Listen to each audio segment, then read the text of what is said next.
Previously on Downtown with Edgar. I've driven more than 50 miles to one of the oldest cities in the Northwest. Heading up to Idaho City. I've met up with the International Paranormal Reporting Group. Now, just so you know, I am no stranger to paranormal investigating. They're investigating the Pioneer Cemetery, one of the oldest cemeteries in Idaho. If there's anybody here that would like to communicate with us, please feel free to speak into this red light. Watch what happens when we try to speak with the spirits of the cemetery. Shouldn't be anybody else in the cemetery. And listen to what we caught on tape. What branch of service were you in? That's next on Downtown with Edgar.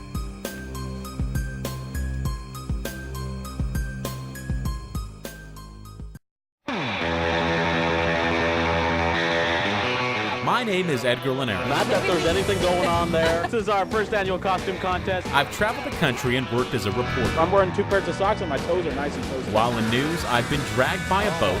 Up what we're going to be doing, I'm going to be jumping on that jet ski. Left in a cell to look for ghosts. Had my legs waxed live on the air. Everywhere I go, I always find fun and unique things to do in downtown. This is Downtown with Edgar.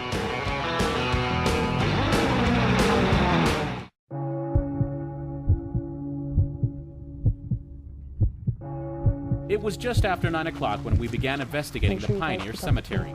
We decided to sit down in the middle of the cemetery to ask questions. So what are we doing here? We're going to sit down and do some EVP work because it'll be nice and quiet. Lead investigator Marie Cuff asks the spirits to prove that they are there. In order for me to be sure that there's somebody here with us, can you make it drop at least 10 degrees for me, please? It dropped 2 degrees. So it's just a little bit easier for you to turn on and off. That would be the silver. Moments later, investigator Shelley feels something brush right by her. I thought I felt something right here. Like something cold? walked me, like just walked right past me. That's why I put out my hand and I was like, it's kind of. It went down to 54 from 46 to 40. Does that mean anything? It's close. I want 10 degrees. It's gotten cooler. After this happened, we decided to kick the investigation up a notch. We placed a flashlight in the middle of our circle. We set it up so the slightest touch could make it flicker. And so hopefully if there's someone here with us, they can get it to go on and off. How would they do that? All they have to do is tap it.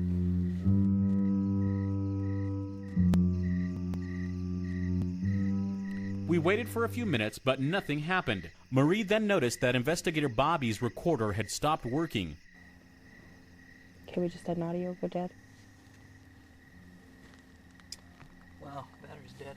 It was full. Yeah, they were all full. The batteries on all the devices were checked right before we began the investigation. They were fully charged at last glance. We had only been in the cemetery a little more than 30 minutes. The theory is that if there's someone present, that it can draw from the energy and drain your batteries. But Marie has mixed feelings about that theory. She says when you buy a battery, you don't know how long it's in the warehouse or how long it has sat on the shelf. As the night went on, we noticed some lights off in the distance. We began walking to make sure it was another team. Then, this happened to Bobby and Marie as they walked down the trail. Something just ran past us. I'm not seeing. That was big. Yeah, it was, and there was nothing here. We'd still hear it, and the only place we heard it was right here.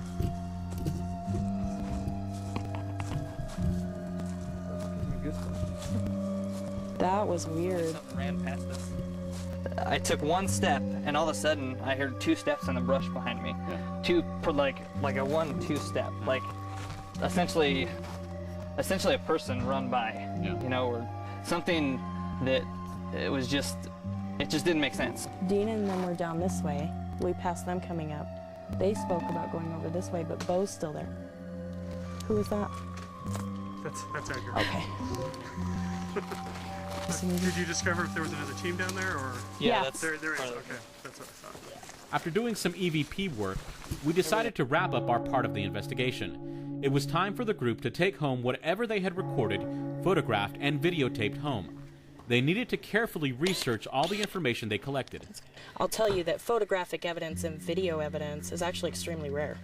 It's kind of the golden egg that we're going after. Here's some photographic evidence taken by a paranormal team at the famous Amityville house in upstate New York. Notice the boy on the left behind the stairwell. The people doing the investigation said there were no children with them during the entire investigation. The majority of the time that a client contacts us, it's more because they are curious. They want to know that they're not crazy, and they want us to be able to validate by recording the evidence, hopefully, that what they're seeing or experiencing is real. After days of researching all their photographs, videos, and recordings, Marie and her team believes they caught 2 EVPs, electronic voice phenomenons, on tape. Take a listen. One investigator asks this question. What branch of service were you in? A few seconds later, this is faintly heard.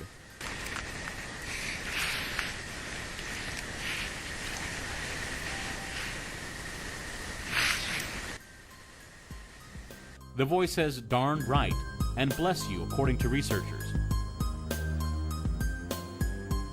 In the next recording, the investigator is reading a headstone and then says, 1929, Buzz.